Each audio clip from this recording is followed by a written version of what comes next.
Good morning, everybody. My name is Steve Champion. I'm the Director at ER Strategies. ER Strategies, we've been assisting employers for 23 and a half years now, and we're specialists in the employee relations area. We have a lot of clients in franchising, but in addition to that, in manufacturing, in professional services, construction, we've got a whole range of different clients from different areas, and both, I'll introduce you shortly to Grant Lawrence.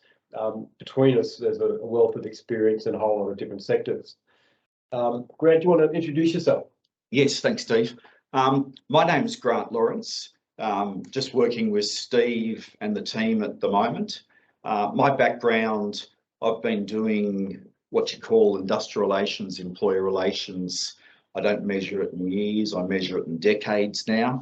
First started off as a cadet industrial relations officer many moons ago, and then have spent a lot of time in industrial relations and human resource management roles, and also change management roles over the last couple of decades, most recently with Boral Limited, construction materials business. I was there for 10 years and looked after a lot of enterprise agreements, a lot of industrial relations with a number of unions, transport workers, CFMEU, AW, those types of unions. So, and welcome today. We're going to be going through a lot of information. We're going to be talking a fair bit about what are the changes, just so that people start understanding why and the what behind the changes. We're still waiting for the final bill to come out from the weekend's agreement between some of the senators and the government, and that will then give us the final view of the bill. And also there will be regulations promulgated by the government, which will talk more about how things will be done. So today's a fair bit about the what, and there's a lot of information to cover off. The bill itself was 240 pages. So we're going to condense that down into sort of 45 minutes of giving people a bit of an overview, and then there's time at the back end to have questions. Yep, great. Okay, so you can see I can see our first typo there. Hopefully there's not any others, but we'll do a quick run through as an overview of the bill, and look, there's some significant changes, for example, particularly in the enterprise bargaining area, but we're going to give you a good broad coverage, and as Grant said, about more about the what and the how can follow later on in other presentations perhaps. There'll be plenty of opportunity for Q&A at the end of the presentation, but also use the Q&A function within Microsoft Teams to be able to raise issues or questions as we go as well, so they'll be topical. And Tom, my marketing guy, who's helped set all this up, he's just put a message up there that we'll be sending out a copy of the video, a recording of the presentation later on. Okay, so just quickly, I won't dwell on this. Now with COVID over, we've actually significantly beefed up the talent here at ER Strategies, and with Grant just joining in with working with us recently. We've also employed Dan Tan as a Senior Industrial Relations Manager. We've got Jessica, who starts with us tomorrow as a Senior Consultant. We also employed another graduate consultant just recently as well. So we've got a lot of talent here, and there's a whole lot of new services that we're able to provide. Just quickly just showing you some of the things there, traditional things such as employee handbooks, employee helplines. We actually are also a whistleblower. We take whistleblower calls as well as another service we provide. But some of the new services that Grant has a lot of history with, is passionate about, transformation and cultural change programs. Both of us have been heavily involved in EBA negotiations and training over our career. Also, Grant is into leadership development, team building at all levels, HR and ER strategy development and execution as well. So a lot of organisation design and restructuring is another area, and talent succession planning. So just wanted to give you a bit of an overview of the very broad range of services we provide, as well as that specialist employee relations capability and advisory service that we've always provided.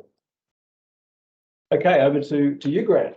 I thought it'd be worth, and Steve and I talked about, just making sure that people have an understanding of, you know, what's happened, particularly over the last 6-8 months since the new government has come into power, and how we've arrived at, you know, I'd say the legislation will go through before Christmas and will be active before Christmas. So I thought just give people a bit of an overview.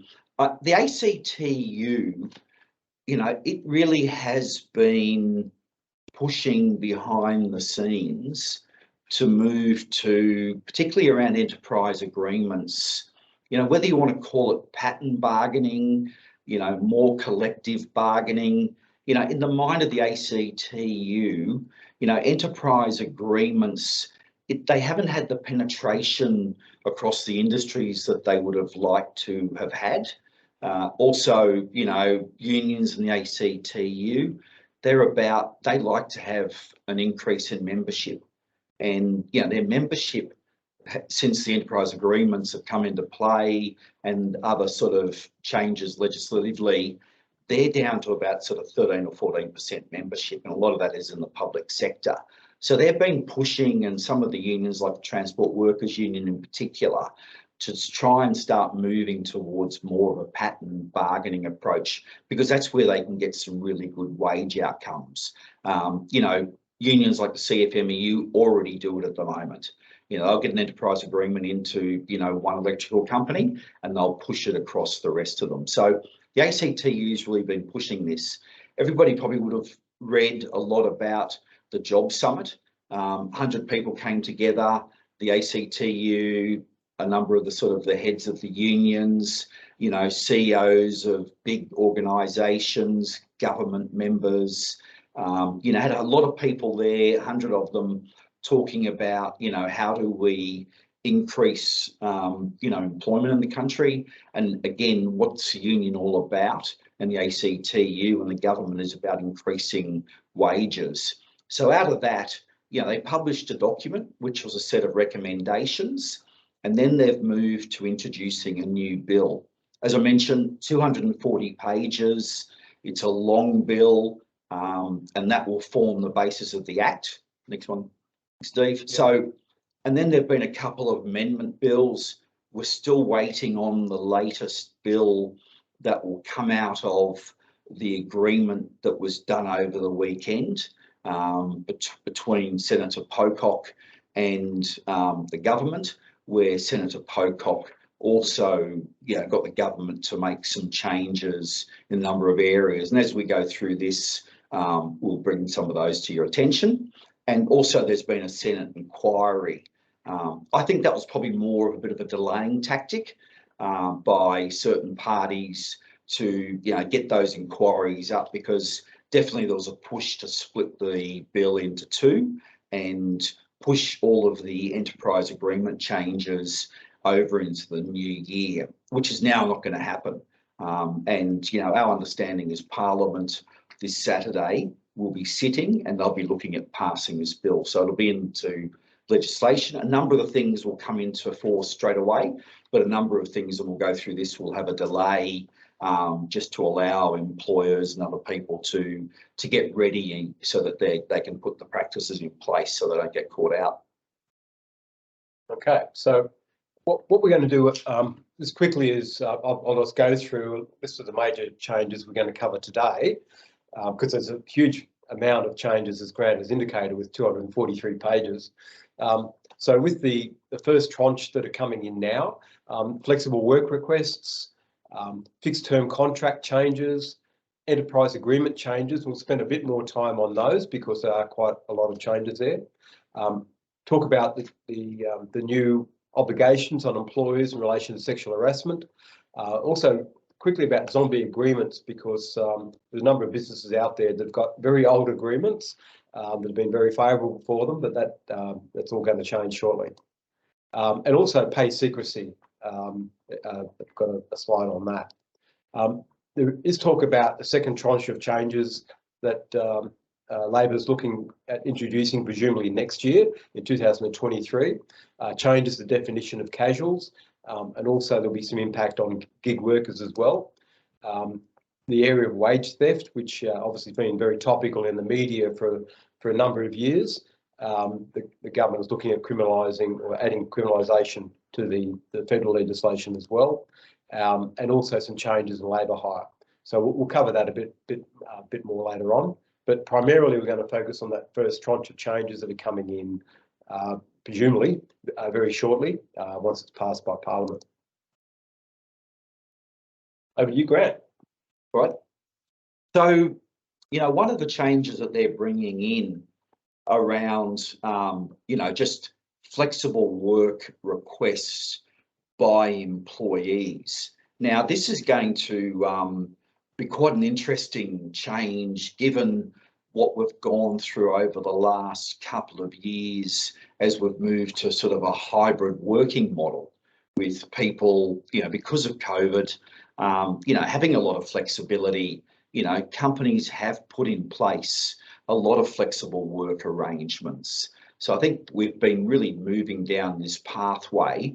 Now, what the government's going to do through the legislation, if you can bring the next one, is make a number of changes that are going to help, formalise what happens with, when an employee comes along, they make a request, I want to leave early on a day, or I want to not work on Tuesday, or I want to work at home on a Tuesday. They're going to make the request to the employer. The employer's going to have to respond to the request, so you'd have a verbal discussion. Then it's about, responding back to the employee in writing if you can't meet their need. And you've also got to make sure that you think about other options. So that person's after just wants a day off.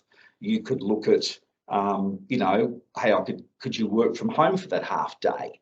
So you'd have to provide those other options back to the employee in writing.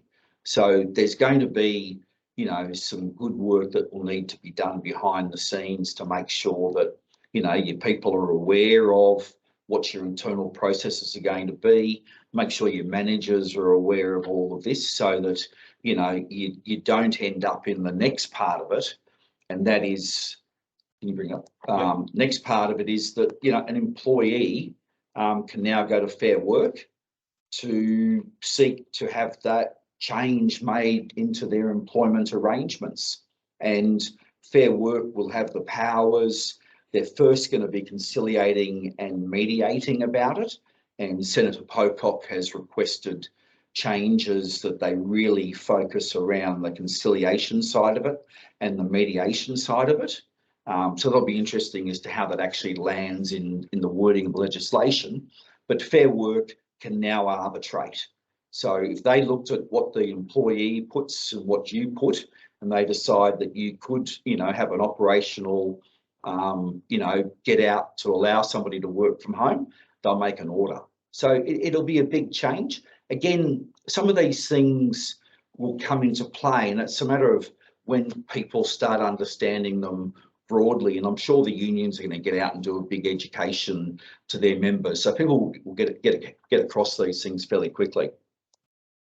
Okay, so that's quite a big change in the fact that the Commission can now actually arbitrate an outcome, whereas before the employer could just refuse for business reasons from them. Yes. Yep. Okay, so next area, fixed term contracts. What changes are happening there? And just an aside there, Sorry. We're understanding that the Commission is getting some additional funding to handle all these extra cases that they're going to get. They're going to bring on some extra commissioners and deputy presidents. So we understand they're going to increase their resourcing because they're going to get a lot more work through all of this, particularly as we go through some of the other changes that the government's making.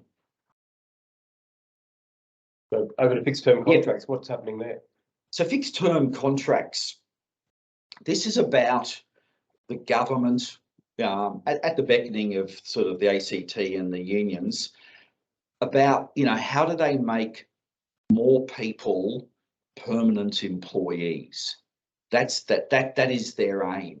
It is, as Steve talked about, you know, this gig economy, lots of people on fixed term contracts out there.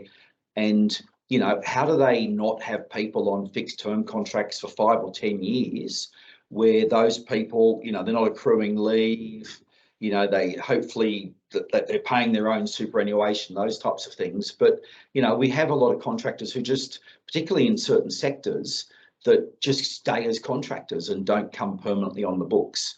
So the government's got some big changes here. I think you're just differentiating there. Like what we're talking about here is employees that are under a fixed term contract rather than independent contractors. Yeah. But again, it gets a bit murky how people treat those things, and there's been some, you know, quite interesting High Court cases recently between the difference there. So what they're going to be doing is putting in place limitations for fixed term contracts, and it's basically going to be that they're limited for 2 years. So you could have one contract that's going to run for 2 years, or you could have a number of contracts, say, you know, 4 6-month contracts, and they can only run for a maximum of 2 years.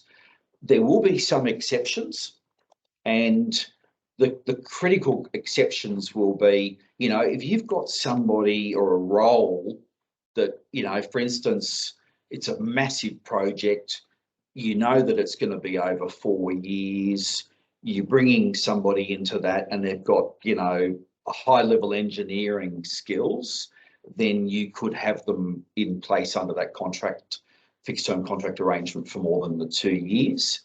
And also employees who are paid over the high income threshold, which is the amount of money we use for who can, you know, apply for reinstatement, which I think now is $162,000 a year.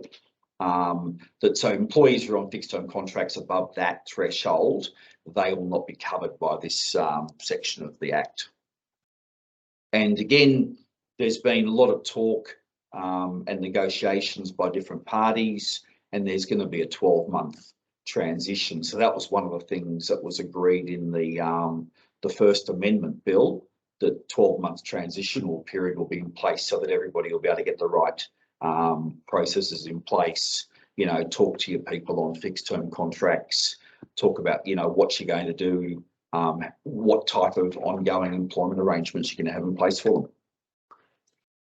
Okay, so just moving on to the pay secrecy changes, and it's interesting that's in the context of gender equity. How's that connection been made? I think, you know, with gender equity, this is about people, and this is a cultural change across any organisation, because, you know, at the moment we do tell people, particularly in contracts, that they're not supposed to talk about how much money they're getting paid. So that stops, if I'm somebody else in the organisation, to know whether or not I'm being paid the same as others who are doing the same job, who are working next to me. So this is going to open up a bit of a Pandora's box that, you know, I can go and ask a fellow worker, what are you being paid? What are the other terms and conditions that you're on? I can also go around and tell other people what I am being paid, so that, you know, which is just a big change. So, you know, I can go around talking about it, I can ask questions, then I could go off to my line leader or go off to the HR team and say, hey, I think I deserve a pay increase. And that's going to be a big one for people. We're going to have to go through, you know, your enterprise agreements, make sure there's no prohibition around pay secrecy in your enterprise agreements, go through your contracts of employment to make sure that, again, there's no provisions in there that, you know, enforce the employee to not talk about what REM is or not ask other employees about it. Yeah, I just noticed that there's like a 6-month transition period to give a chance for employers to get their act in order, that or act together, that they'll have 6 months before penalties start being imposed, is my understanding. But from the immediate operation of the new act, when it becomes an act, then this will apply to all new contracts entered into. So it's just, I think, a bit of a penalty, or the penalties are going to be delayed being implemented, but obviously you don't want to be breaching legislation that will be current at that time. Yeah. Just a question's come in from somebody asking, with the pay secrecy, can employees ask HR what someone else is earning? That is a good question, and I would say that probably yes, but we would need to see, this is going to be a change from the conversations that Senator Pocock's had, and, probably some regulations that the government's going to come out with, which will define a little bit more about this. But I would say that they could go off, because this is a very, very broad range as what the bill talks about at the moment. Yeah, this is mainly outlawing, putting into somebody's employment contract, outlawing them asking what somebody else is earning or telling somebody else what they're earning. So I don't think it's requiring anybody who's asked a question that they have to answer. It's just making illegal, putting into employment contracts that there's got to be secrecy around pay. Yep, but definitely, employees can ask, and I can tell other people. And again, this we've all heard about the sort of the adverse action and general protections.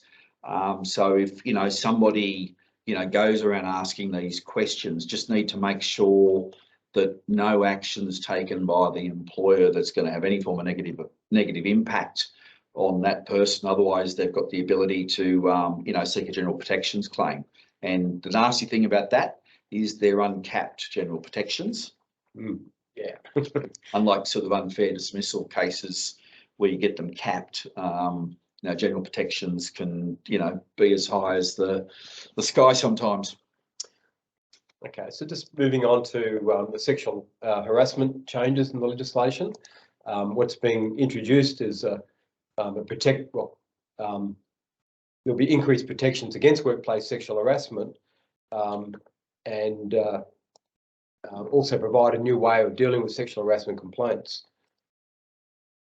So this is, 2018, the government requested that the Sex Discrimination Commissioner do a full investigation and a report into, sexual harassment, and that report came in 2020, and had a number of recommendations, 55 recommendations that were put in place there. And, the government in this act is going to put some of those into play.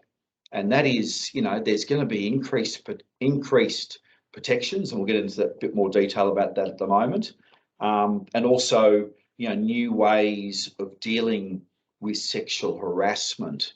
They're now going to allow the Fair Work Commission to, be involved in sexual harassment matters. So, the Fair Work Commission is going to get involved, but one of the biggies is going to be there's a positive duty on employers to prevent workplace sexual discrimination and harassment. So, that really means that, if you're going to end up with people bringing claims on behalf of they've been harassed, you will need to prove that you've taken the right steps to make sure that, people are aware that they're not to, harass people. You've given them working with respect training, some of those types of programs. You've got policies in place. People are aware of those policies through induction, that they're not to harass people. So that's going to be a big one. And more information, I think, will come through the regulations on that. Also, we've just gone through a lot of this. It's broad. It's not just your current workers, it's prospective workers, someone turning up for an interview, and it's also protecting the person who's undertaking the business, a business owner. will also be able to bring forward a sexual harassment claim. Now, the Fair Work Commission, and this is going to be a bit similar to, what happened probably about, I think it was 5-6 years ago, when they brought the anti-bullying provisions into the Act, that they're now going to be able to deal with a dispute. Firstly, it'll be via conciliation and mediation. If the parties agree, then the Fair Work Commission will be able to arbitrate. If, the parties say, no, we're not prepared to take your decision, then you would go off, and there's other avenues at the moment where you could go and seek, compensation or claims from, the Human Rights Commission, and the other state and territories all have their own processes available. But it's a big change, but the key ones, positive duty and fair work, will now get involved. And I think the government's put about sort of $15 or $16 million aside to help with the education, but again put the practices in place with Fair Work.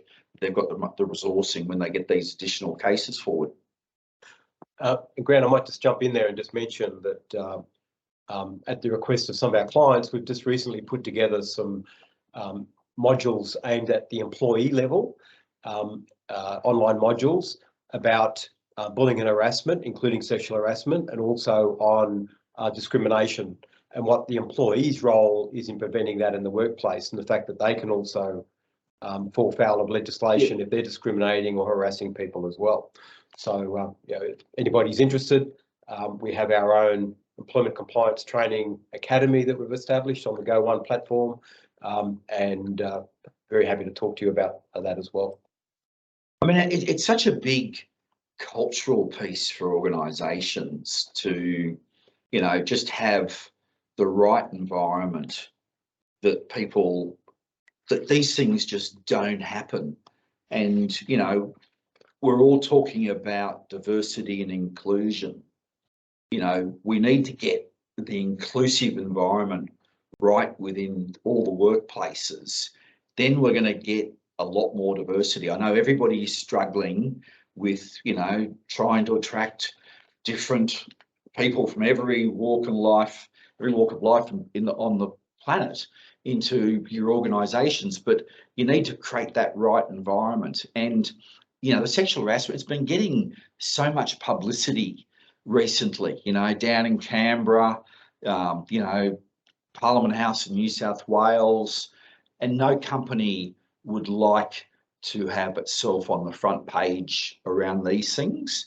And I think that, once things get into commissions and reporters are wandering around, you also want to avoid that. But it's getting the right, you don't want bullying, you don't want sexual harassment. And we're more than happy to sort of help you work on any of that cultural work if you need it. And we recently ran a webinar on proactive measures that employers can take to prevent sexual harassment in the workplace.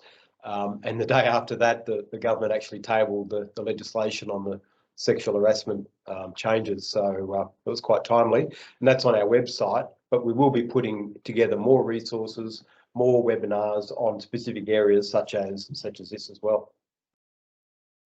Okay, so moving on, an area of big change is enterprise bargaining. What's happening there, Greg? Yeah. So enterprise bargaining, it's been the most contentious issue out of what the government has sought to do.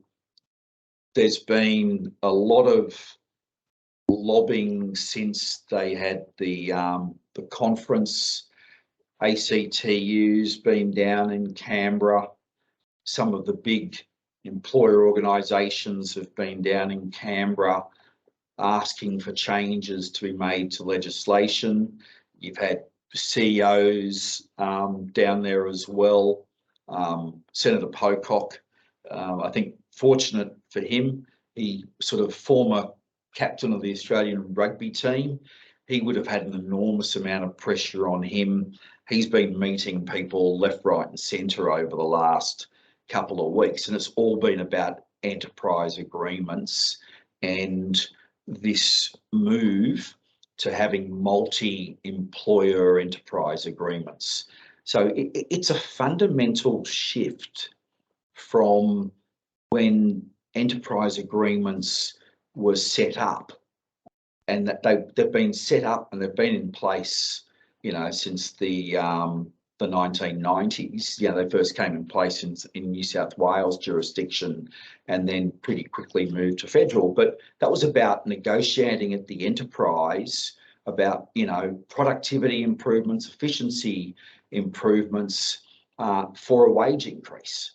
So that was the fundamental approach between enterprise agreements. And now we're really seeing a shift away from that, where you're going to have multiple employers being covered under an enterprise agreement. I'll get into some detail because the devil will be in the detail in this. Not only are you at risk of being brought into a multi-employer enterprise agreement from the get-go, but down the track, if your employees, more than 50% of them, you know, get together and decide that they would like to be covered by an enterprise agreement that they could argue is in a common industry, they can seek to join that enterprise agreement. And that could be 12 months down the track, and you've had no ability to be at the negotiating table when that agreement was originally set up. You can be roped into that enterprise agreement. So there's a lot of changes. We're going to spend 10 minutes going through it now, and this will sort of be fairly high level, and it is complex. So we'll try and make it as uncomplicated as possible. So there's three different streams of enterprise agreements that are now going to be put into the legislation. There's going to be what's known as the single interest agreement bargaining stream. This bargaining stream will continue to cover off your typical one employer enterprise agreement. So, you know, if you have an agreement that's in term at the moment, you decide that you're going to put another enterprise agreement in at single employer, then you will be covered by this stream. Yeah, and that stream is always covered or had the ability to cover multiple employers where the employers wanted to do that. But they had to be in a common enterprise or a joint venture, or franchisees working with their franchisor.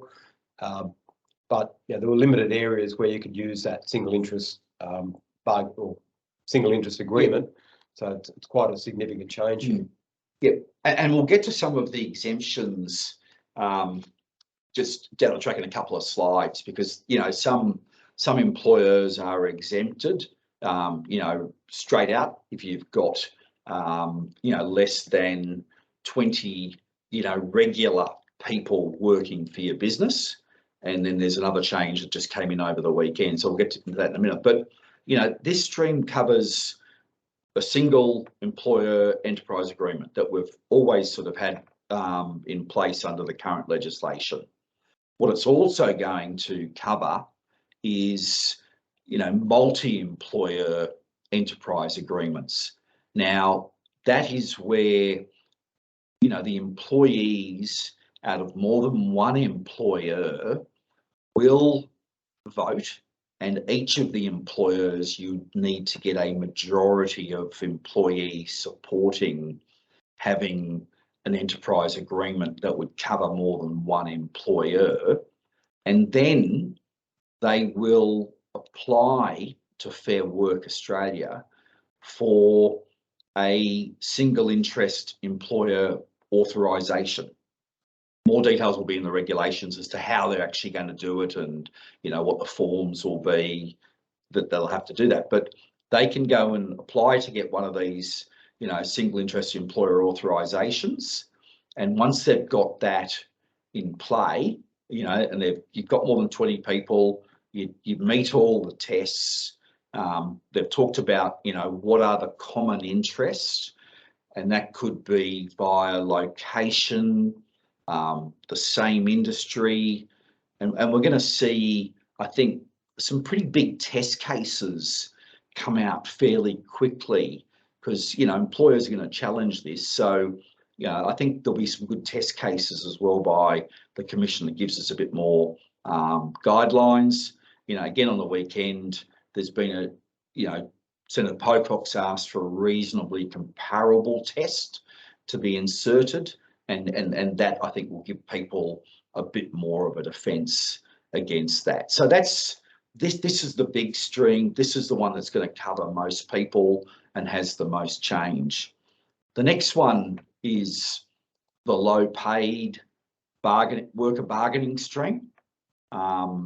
It's now called the supported bargaining stream. It's the old low paid worker bargaining stream. And this is really aimed at where you've got industries that have lowly paid workers, and those employees can seek to have a supported bargaining stream, and some of the processes they will have to go through are similar to what we just outlined very quickly in the single interest agreements. And also, there's just been another change that the minister can declare an industry occupation eligible for a single bargaining stream enterprise agreement. So, the minister could, get some wage data and suddenly decide that, in the minister's mind, that industry is low wages, and therefore they're going to get into a supported bargaining stream. So this is just hot off the press, that one. So we'll get more information on it. Next one, multi-enterprise agreement stream. It's now becoming the cooperative workers bargaining stream. I don't think a lot of employers are going to get caught up into this one. The good thing about this stream, protected industrial action is not available. Employers and employees need to voluntarily enter into having a multi-enterprise agreement, and under that stream you can seek the assistance of Fair Work to help you with your negotiations. But again, it hasn't been used in the past. I think there was about 4 agreements made, and none of them were multi-employer under the previous legislation. Any comments on that, Steve? I think the 4 might have just been the low paid bargaining stream, perhaps. It was very lightly used. I think, isn't this a new area, the multi-enterprise agreements? I think that's an entirely new area that's been created. And all is a bit confusing because we're obviously major changes in the whole area of enterprise bargaining. I think the normal agreements that most businesses would have done would have been under that single interest sort of agreement, often with just a single employer, but with the capacity to add other businesses that were sort of related to each other. Well, now they don't even have to be related. They can just be, roped in effectively, as Grant mentioned. So it's quite a change here. Just moving on. Look, there is a question that's come in. I might just deal with that before we go to the next slide. That the person is saying the business has 30 employees working shift work. They're currently on an award. Does a non-award independent contractor negotiated with the employees where they're paid above the award, they get other bonuses, extra leave, that leaves them better off overall? Does the well, it says Fair Work Ombudsman, I think probably means Fair Work Commission, perhaps, I don't know, still have governance if they're non-award? I think there's a whole lot of terminologies there that, as a practitioner, probably just mixing things up a little bit. I think what we're talking about there is just an over-award agreement, not an independent contractor or contract agreement, because that's a whole different sort of relationship. And I guess the question's being asked, does the Commission or even the Ombudsman have governance in that area? Well, no. But the thing is, whilst in many workplaces people are paid over the award, which is all great, you're paying them more than what they're entitled to in all situations. But what could happen is that employees or even a union or whatever might try to get involved and make that part of an enterprise agreement, and then it's legally binding on you. So that's the big change that's happening here. So I don't think it's upsetting just by itself over award agreements. What it's doing is giving the capacity, much greater capacity for unions and other outside parties to bind employers into new enterprise agreements or even in some cases existing ones. We might just go onto this slide, Grant. So I'll move through the next couple of slides fairly quickly, just so we've got some time to answer a few questions. We've just put together the enterprise agreement process. You know, there's definitely some more steps than this, but just to sort of represent it fairly simply into 4 main process steps. And that is the first one, you know, just the process initiation of getting an enterprise agreement up and running, and I'll talk through the particular changes there. Then what happens when you're going through the actual bargaining itself, then how we're going to go through, you know, getting employees to approve the agreement, because that's changed, and then you've got the whole lodgement and the approval process. So they're the 4 steps that were sort of looked at. With process initiation, there's a couple of big differences here. One, you know, it's not the employer just being able to initiate enterprise agreements now. An employee bargaining rep, and that can either be, you know, one of your own employees, and also, you know, the union have the ability to go and initiate the bargaining. They can initiate bargaining, and if they then want a multi-enterprise agreement, they'll go off, and as we talked about, they get their single enterprise agreement stream up and running. They need to make sure that they've got the majority of employees at each of the employers. So that was, you know, contentiousness through the negotiating of the bill, because at one stage it looked like, you know, it could have been just the overall number of employees. So it's got to be each employer, and some of the employees must be represented by a union. So there's a role of reinstating unions and moving away from, you know, where you may have had non-union agreements in the past. So that's good faith bargaining. Once you're bound by one of the authorisations, you need to be going through the normal bargaining in good faith obligations.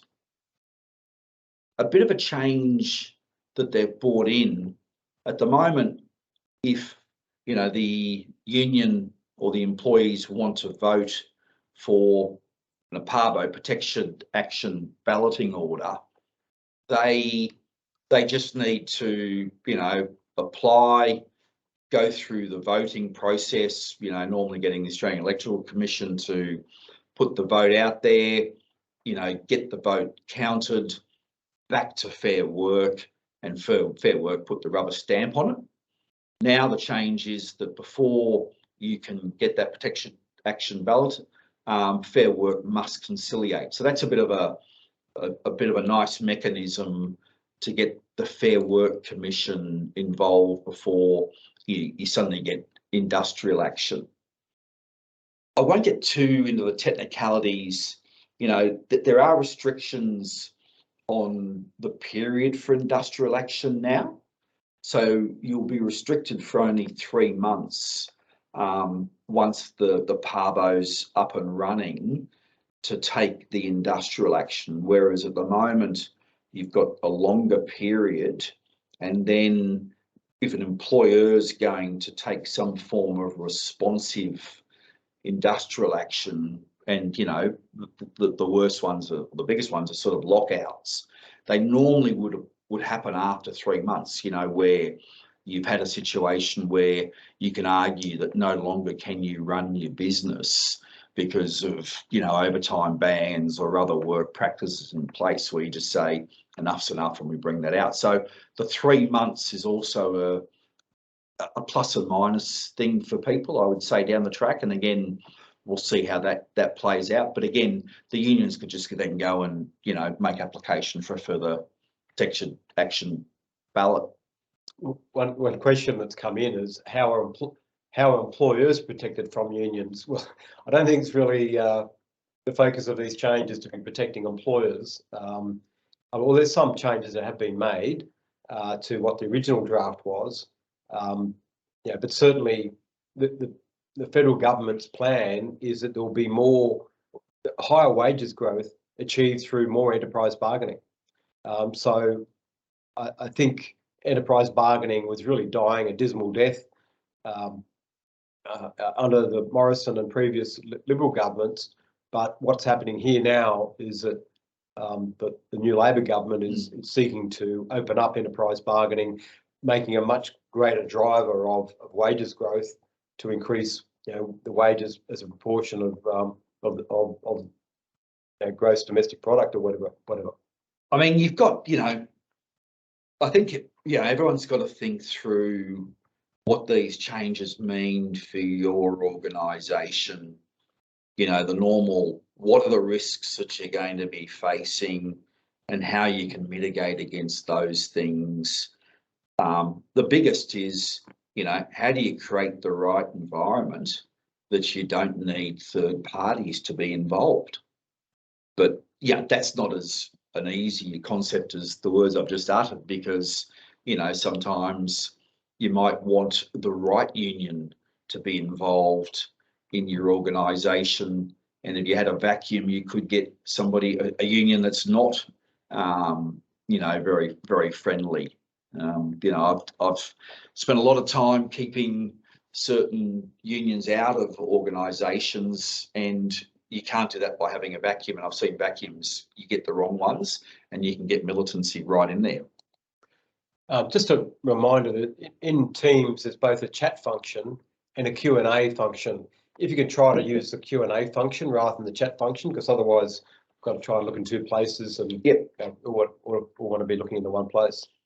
One question that came through earlier was, can multi-employer agreement employees seek to separate into a single interest authorisation agreement or a single interest? Maybe they meant a single interest agreement. Yeah, well, the short answer is actually is going to be a yes, but it gets into so much of this complexity of this new legislation. I don't think we want to get too much deeply into that one today. Yeah, I think, you know, once you've got the single industry, you know, action, enterprise agreement action authorisation in place, it's very hard to get out of, and you need to be bargaining in good faith going forward. So that's the intent of getting you roped into that bargaining forum and keeping you in that bargaining forum. Getting out will be hard work once, but you've got to have those arguments up front before Fair Work around, hey, we are not a common with something totally different. Employee approvals, we'll quickly go through the next two steps. The big one here, and one of them's just been changed because of the weekend, what's now going to be in place, the Fair Work Commission in the past, in certain circumstances, could get involved in arbitrating around an enterprise agreement, but it was very, very complex to bring them into play. Now, where the parties are at total disagreement, you'll be able to go through the appropriate process. But yeah, Fair Work will help you with conciliation, but they will be able to arbitrate an outcome under that enterprise agreement. So that's going to be one to really watch out for. Some employers could see that as a big threat.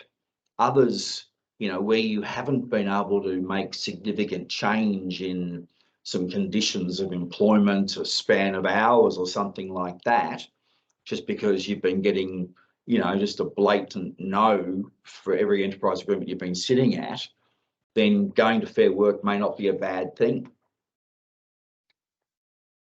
Okay, and I'm just looking at the time. We probably need to keep things moving, try to fit the time here. But one change that happened was over the weekend was David Pocock managing to change a provision that would have said all union bargaining reps must approve the enterprise agreement before a vote could be taken. That's been changed or will be changed to allow the Commission will be able to say that you can't unreasonably refuse to approve an agreement and impose that on a union that's just trying to hold out to stop the agreement proceeding. The biggest, and this is the, employers, what have they been asking for around enterprise agreements was getting this boot test simplified. It's just, the Gillard government really did bring in a complicated boot test where every, employee needed to go through, different scenarios of pay and allowances and shifts and make sure that they weren't going to be worse off overall. So they're going to simplify the boot test, and the good one here is both, if you agree what's in the enterprise agreement, and the employer and the union go forward before Fair Work and say, hey, we support this change being made, then Fair Work's far more likely to be able to will make it and put it through and let that enterprise agreement go. They're also going to be able to make a whole lot of small modifications to your enterprise agreement. So, rather than having to go through all the undertakings that we've gone through, then they will be able to make that themselves, which again will just try and streamline the whole enterprise agreement process. I mean, I've been involved in one enterprise agreement that we had total agreement on. It was a hard enterprise agreement to, with the Transport Workers Union to get in place. And we had the wrong phone number of on the notice of rep rights, and we had to go through the whole process again. So they're going to tidy this thing up. And it'll more focus on sitting down and doing a good deal rather than dotting I's and crossing T's, which is what enterprise agreements turned into, under the sort of, previous government's legislative changes.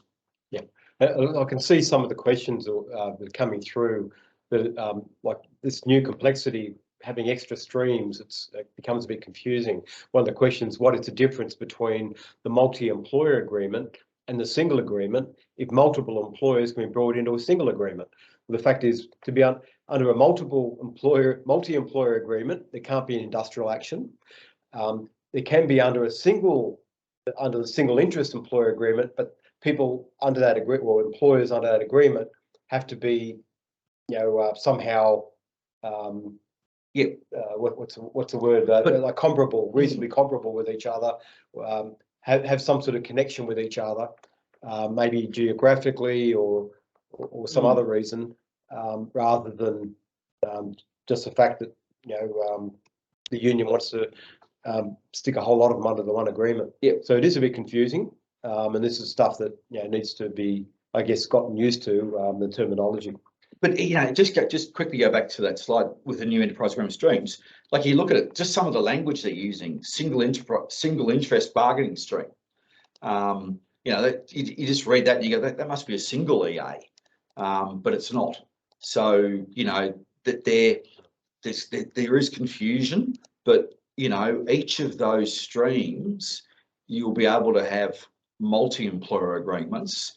And you're primarily going to have your normal one employer enterprise agreement under the single interest bargaining stream. It's going to be the biggest one that will be in play.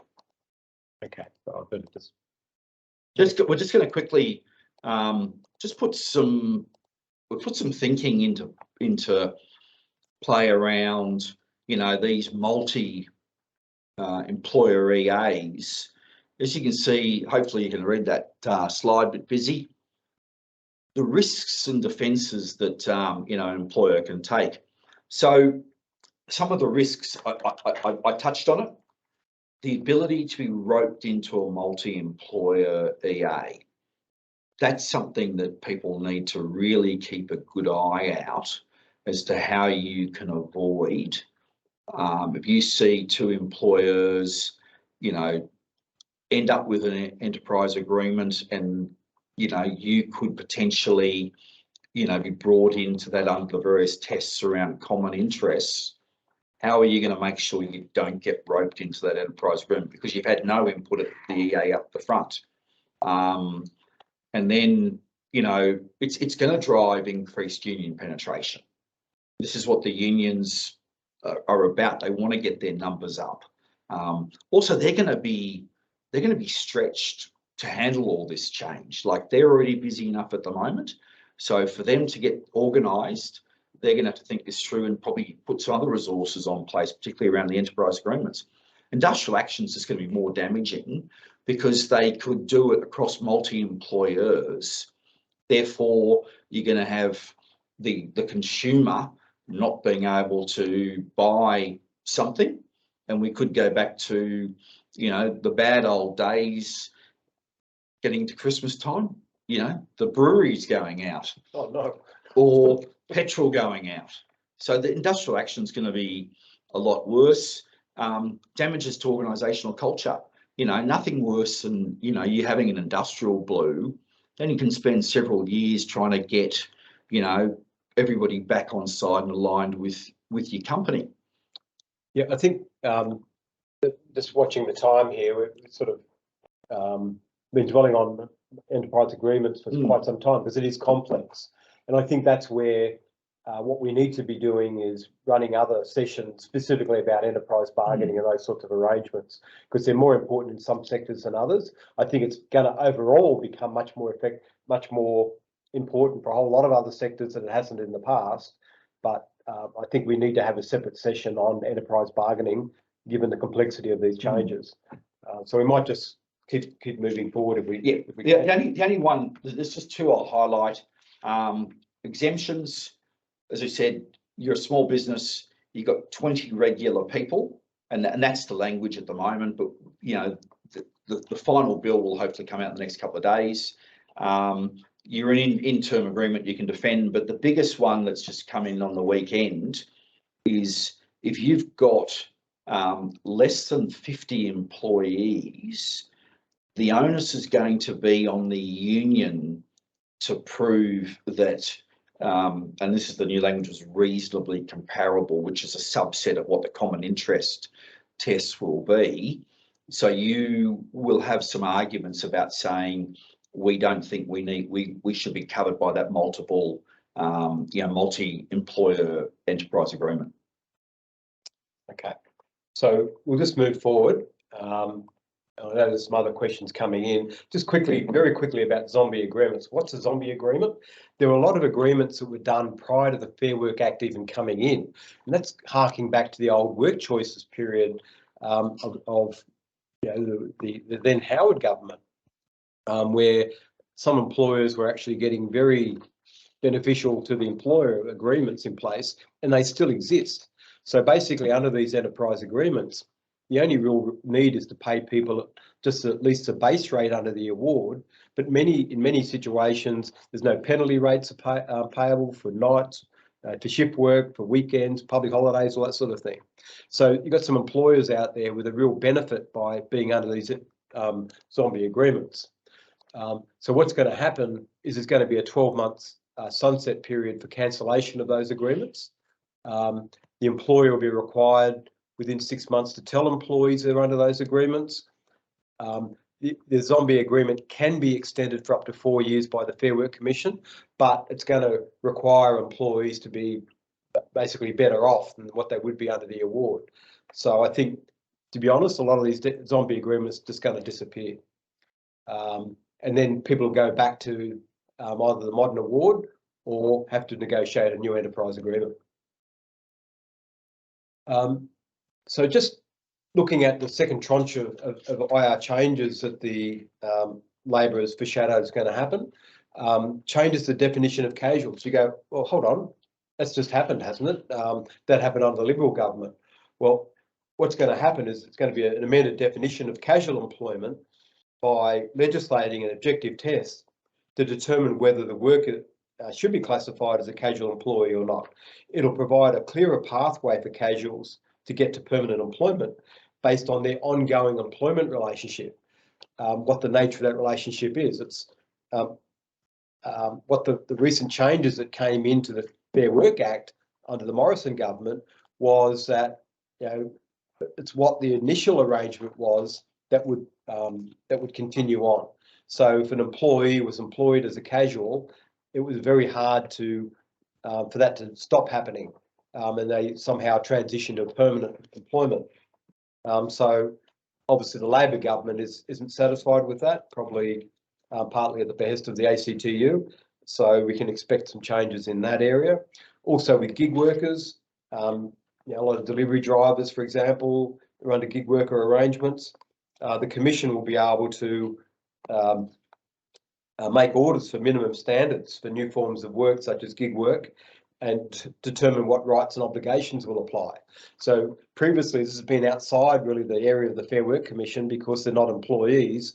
But what's going to happen is that it's going to come back within the area of the Fair Work Commission to regulate by imposing certain rights and obligations for these gig workers. So stay tuned on that one. Criminalisation of wage theft, mentioned right at the start that it's been obviously a big issue in the media, and the Labor government is looking at putting that into the Fair Work Act as well. Also, people employed by light labour hire companies, they might be working side by side with other employees who are the permanent workforce. Well, what's going to happen? There'll be legislation saying the labour hire workers must get paid the same entitlements and pay as the permanent workforce. And the timing on all of this is looking at happening next year, as we understand.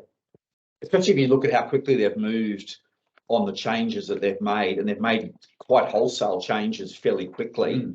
I wouldn't be surprised if bills aren't introduced February, March next year.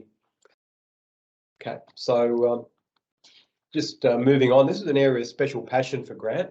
I don't think you're going to go through all the detail of the chart, Grant, but can you just explain what we're looking at here? Very busy slide. Just a couple of observations. You've got two ends of the spectrum here, from an employer relations cultural journey. Bottom left-hand side, just having what I call a destructive culture, right up to the top right side, where you've got sort of people self-manage. You've got the right type of culture. Worth having a look at this when we send it out. Where are you now? Where do you need to be?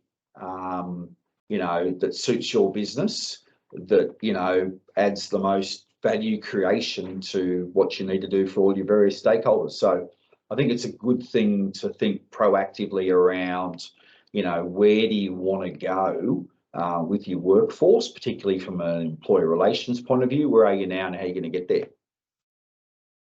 Okay, so that's something that obviously Grant has a lot of experience in, as ER strategies have over the years as well, but it's especially that Grant, if you're interested in changing the nature of the culture, how people work or how they view their employment, certainly it's an area that Grant would love to help you with. Just moving on, now in terms of questions, we'll probably run over time a fair bit. There was one question that came in: would it be beneficial for industry-like companies to join forces at the outset to create a multi-employer agreement? Disability service providers, for example. That would be I think a prime area for that sort of multi-employer agreement. You'd agree with that, Grant? Where you can get a number of employers joined together. It's in the supported bargaining stream, I think. Yeah, definitely.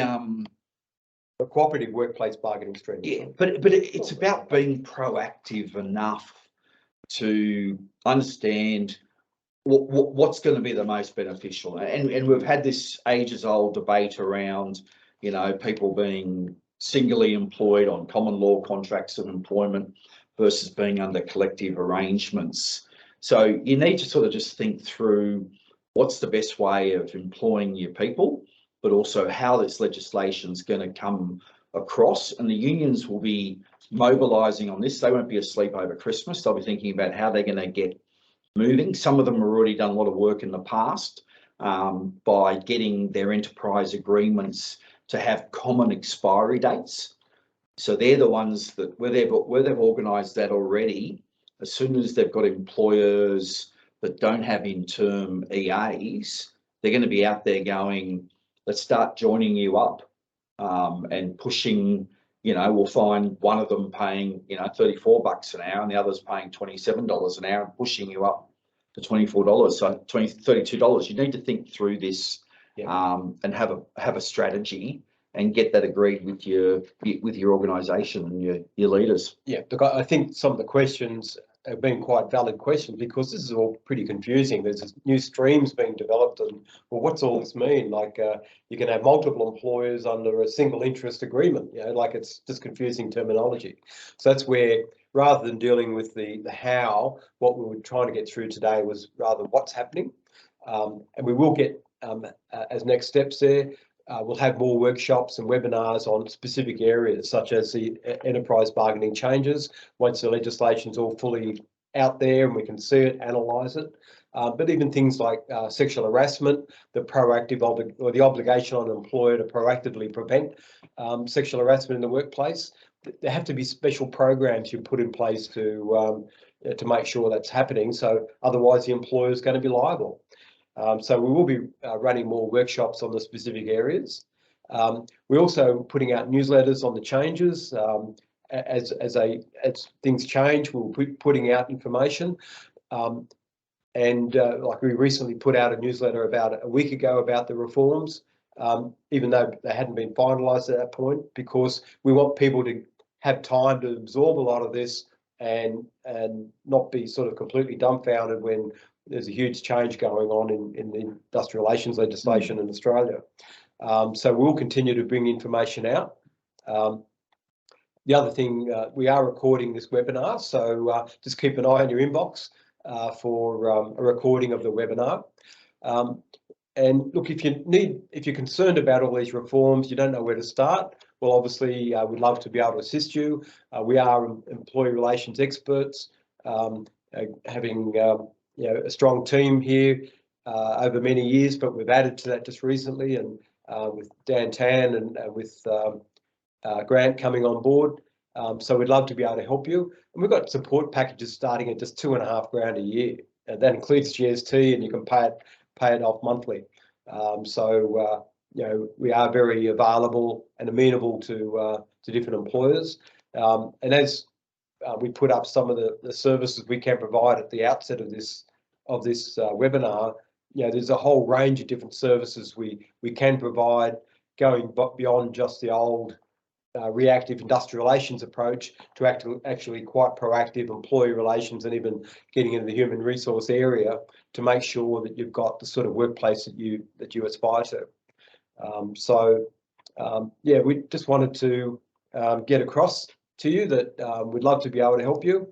Our phone number's there, 02 8907 3888, or the national number 1300 556637. And if you're just interested in inquiring about what service options we can provide, you can drop us an email to sales@erstrategies.com.au. Okay, well, look, we've gone a bit over time from where we intended. I can see there's new questions that have come in, and they're probably more about the specifics of different types of enterprise agreements. As we say, we'll plan to have more webinars on specific topics such as enterprise bargaining and the different options. Please stay alert to your inbox. probably won't be running anything over the Christmas period. I think people have got other things on their mind, but once all the new legislation's in the new year, we'll be looking at running more events. Just want to thank you all for joining us today. Anything else you want to say, Grant? No, I think thanks for your time. Lot of information. Also, please send us any comments about, just the overall, what we've communicated today, just so that, we'll always want to sort of improve on these things. Is there anything we didn't cover off that you'd like us to cover off in the future? There's a lot of things happening. As I said, there's been some devil in the detail in the bill and the act. When we get these regulations, I'm sure there's going to be a few other interesting things that people, we need to be very wary of. And as I said, that roping into EAs, no one expected that, and it sort of just gets picked up as an aside. So there's a lot more to be educated people on, and that's what we're going to be thinking through. So any feedback to us on that would be fantastic, just so we can hit the mark on it.